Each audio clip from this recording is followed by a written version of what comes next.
Išėjimo knyga, 18 skyrius.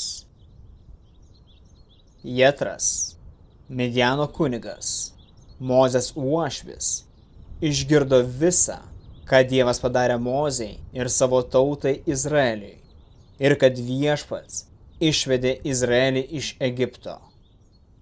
Tai sužinojęs, Jetras, Mozės uošvis, paėmė Ciporą, Mozės žmoną, kurią Mozė buvo pasiuntęs atgal, ir jos abu sūnus, kurių vieno vardas buvo Geršomas, nes jis sakė, buvau ateivis svetimoje šalyje, o kito Elezeras, nes sakė, mano tėvo Dievas buvo mano pagalba ir mane išgelbėjo nuo faraono kardo.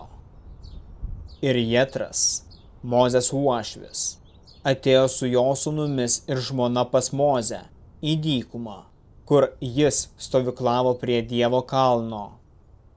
Jetras pranešė Mozei, štai aš, tavo uošvis Jetras, su tavo žmona ir abiem sūnumis einame pas tave.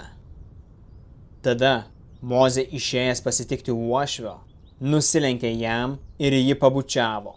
Paklausė vienas kito, kaip sekasi, įėjo į palapinę.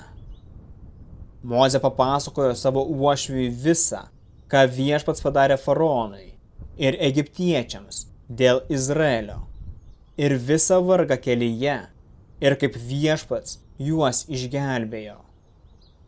Jetras džiaugiasi visų tuo, ką Viešpats padarė Izraeliui, išgelbėdamas jį iš egiptiečių.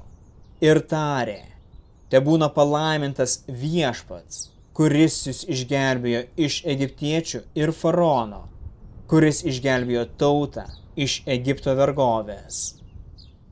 Dabar žinau, kad Viešpats yra aukščiau visų kitų dievų, nes pranoko juos tuo, kuo jie didžiavosi. Po to Jetras, Mozės uošvis, aukojo Dievui deginamąją auką ir atnašas. Tada Aronas ir visi Izraelio vyresnieji, drauge su Mozės uošviu, valgė Dievo akivaizdoje. Kitą dieną Mozė atsisėdo žmonių teisti, ir žmonės stovėjo prie jo nuo ryto iki vakaro. Mozės uošvis, pamatęs visą, ką jis darė žmonėms, klausė, ką tu čia darai? Kodėl tu sėdi vienas, o visi žmonės stovi nuo ryto iki vakaro? Mozė atsakė, žmonės ateina pas mane pasiklausti Dievo patarimų. Kai jie nesutaria, ateina pas mane, kad būčiau jų teisėjų ir paskelbčiau Dievo nuostatus ir įstatymus. Mozės uošvis atsakė, negerai darai. Tu pats ir šitie žmonės, kurie yra su tavimi, visiškai nuvargsite. Nes tau tai per sunku, tu negali vienas atlikti to darbo. Dabar paklausyk mano balso. Aš tau patarsiu, ir Dievas bus su tavimi. Būk tarpininkas tarp tautos ir Dievo, ir pranešk jų reikalus Dievui. Mokyk juos įstatymų bei nuostatų, parodyk jiems kelią, kuriuo jie turi eiti, ir darbus, kuriuos turi daryti. Be to, išsirink iš tautos sumanius, Dievo bijančius, patikimus, negodžius vyrus, paskirk juos tūkstantininkais, šimtininkais, 50 ir 10, ir tegu jie teisia žmonės.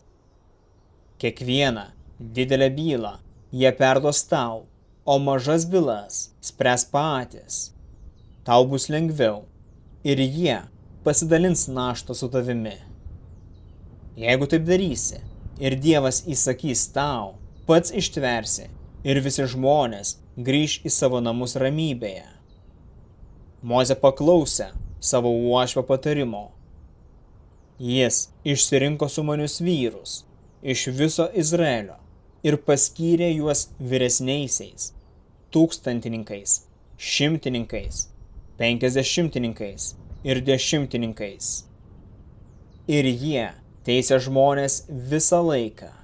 Sunkes bylas jie perduodavo Mozei, bet mažas sprendė patys.